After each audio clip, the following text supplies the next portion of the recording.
Hello friends. Odisha staff selection commission तरफ 2024 वर्ष पाई release करा जाइथिबा पोस्ट SCEW बा सॉइल कंजर्वेशन एक्सटेंशन वर्कर आज आम सिलेबस डिस्कशन करवा। तो आम प्रथमे जानी रखा दरकार जे यही एग्जाम टी आमर कौन तीनोटी स्टेज रे होई थाए। तीनोटी स्टेज माने प्रथमे स्टेज 1 तापरे आमर स्टेज 2 तापरे स्टेज 3। तो तीनोटी स्टेज रे होता है। तापरे देखिबार कथा होची कौन ना आमर जो तीनोटी स्टेज रे होता है फास्ट स्टेज रे कौन रहिबो ना फास्ट स्टेज रे आमर प्रिलिमिनारी एग्जामिनेशन रहिबो, तापरे आमर मेंस एग्जामिनेशन रहिबो, तापरे आमर डॉक्यूमेंट बा सर्टिफिकेट वेरिफिकेशन पर्याय रहिबो।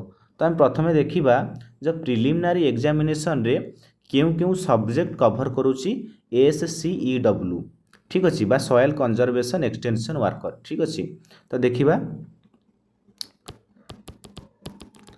तो प्रथमे रहिला जो स्टेज 1 रे प्रिलिमिनारी एग्जामिनेशन हबो सेथिरे गोटे पेपर रहिबो आउ सेथिरे तुमर कोन ना अरिथमेटिक बा सिंपली तुमे मैथ कहि पारिबो जोटे कि हमरो 10th स्टैंडर्ड रु आसीबो। तापर स्पेशली मेंशन करा जायछि डाटा इंटरप्रिटेशन जोथरे चार्ट रहिबो, ग्राफ रहिबो, टेबुल रहिबो, डाटा सफिशिएंसी रहिबो एवं एगुडे ए सब मध्य कोन ना हमरो 10th स्टैंडर्ड रो ही आसीबो बा 10th स्टैंडर्ड बा तळकु जोगुडा को रहिला। तापरे आउ कोन सब्जेक्ट कवर कला ना logical reasoning and analytical ability. आजिका डेट रे कॉम्पिटिटिव एग्जाम रे आपण माने जानी थिबे जे logical reasoning and analytical ability बा जोटा हमरो आउ रहिला जनरल मेंटल एबिलिटी। ओवरऑली हम जदि रीजनिंग कहिबा तो प्रति एग्जाम रे आसु से भरी ये जो स्टेज 1 रे प्रिलिमिनारी एग्जामिनेशन रखिछि एथिरे मध्य रीजनिंग आसीबो। तापरे आउ एक सब्जेक्ट कवर करा गला कोन ना current events of national and international importance nothing but current affairs, ठीक अछि। तो टोटल मार्क हमर केते 150 मार्क अछि, ठीक अछि। तापर एटा क्वालिफाई कला परे हमर आसीबो स्टेज 2। किंतु स्टेज 1 रे आउ गोटे मध्य विषय एठारे मेंशन करा जायछि जे कंप्यूटर एंड इंटरनेट अवेयरनेस, ठीक अछि। तापर आसीबो कोन ना स्टेज 2। स्टेज 2 रे हमर स्टेज 2 को आउ कोन कुहा जाय मेन रिटन एग्जामिनेशन जहाको मध्य हमर पेपर 2 बा टेक्निकल पेपर मध्य कुहा जाय, ठीक अछि। तो टेक्निकल पेपर रे केउ केउ विषय कवर होइछि सेटा हमर ए जो नोटिस अछि 2024 वर्ष पई सेटा पूरा नोटिस रो लास्ट रे अछि ताकू मध्य मु आपनकू शो अप करै दउछि। टिके वेट करंतु मु आपनकू शो अप करै दउछि। टेक्निकल पेपर कौन होता है ना स्पेसिफिक विषय कहीं ये जो post soil conservation extension worker post पाई आमर स्पेशली +2 साइंस पिला एवं जो माने वोकेशनल कोर्स करि थांती आमर कोन एग्रीकल्चर रिलेटेड सब्जेक्ट रे बा जेमिति आमर रहला क्रॉप प्रोडक्शन, हॉर्टिकल्चर आउ रहिला कोन आमर repair and maintenance of power driven for machinery बा जको हमें PDFM शॉर्ट फॉर्म कहि थाउ। एई सब जो पर्टिकुलर विषय रहला सेति पे हमर ताकू टेक्निकल पेपर कुहा जाय, ठीक अछि। देखंतु एई जो नोटिस रो लास्ट ही शो हेछि एटा रहला हमर कोन प्रिलिमिनारी एग्जामिनेशन पई सिलेबस।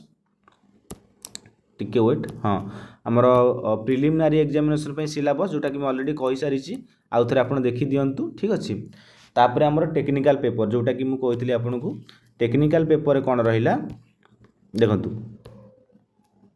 एटी देछि टेक्निकल पेपर पई रहिला जे सिलेबस ऑफ टेक्निकल पेपर बा पेपर II पार्ट 1 रे रहिला बा टेक्निकल पेपर ऑफ पार्ट 1 रहिला मैथमेटिक्स जो थरे कवर हैला arithmetic, algebra, geometry, mensuration, trigonometry, statistics, ठीक अछि। तापर पार्ट 2 रे रहिला फिजिक्स, केमिस्ट्री, बायोलॉजी आउ फील्ड क्रॉप्स माने ए जो फिजिक्स, केमिस्ट्री, बायोलॉजी, फील्ड ए सब +2 लेवल कहीं ए जो पोस्ट पाई मु आरंभ रो कहछि जे +2 पिला आउ जो माने वोकेशनल कोर्स करिथिबे एग्रीकल्चर रिलेटेड सब्जेक्ट सेति पे देखंतु ए जो पार्ट डी रे देछि, टिके देखंतु ए जो पार्ट डी रे देछि कोन ना फील्ड क्रॉप्स एई सब्जेक्ट गुडा को सब हमर सेथिरे सिलेबस रे कवर अप करा जायछि। प्लांटेशन क्रॉप्स हमर floriculture, pasture, fodder cultivation, major soils types of Odisha, ठीक अछि। तापरे manures and fertilisers, farm implements and uses, agro climate zones of Odisha, brief knowledge about hydrology cycle, soil and water conservation. तो यही सब विषय से कवर अप करिवो। आउ प्योरली मु कहियाकु चाहेबी जे हमर ए जो पार्ट डबल आई रे दर्शा जाइछि जे हमर जो पार्ट डबल आई रे दर्शा जाइछि ए जो फिजिक्स केमिस्ट्री आउ बायोलॉजी एगुड़ा सब +2 लेवल ही पड़िबो। तो आपण मैंने अप्लाई कर दिंतु। हाँ, मिनिमम एज हूँ कौन ना 21 बा 21 वर्ष आ मैक्सिमम 38। ठीक अच्छे। आउ जार जमी रिलैक्सेशन रही हिसाब से पूरा नोटिस देखी आप जानीपारे। ठीक अच्छे। तो यही जो आमर ऑनलाइन रजिस्ट्रेशन 27/11 बा यही मास नवेम्बर 27 रु स्टार्ट हो एंड रहा 26/12 डिसेम्बर 26 डेट अच्छी। आपण मैंने अप्लाई कर दिंतु and best of luck for your upcoming exam. Thank you.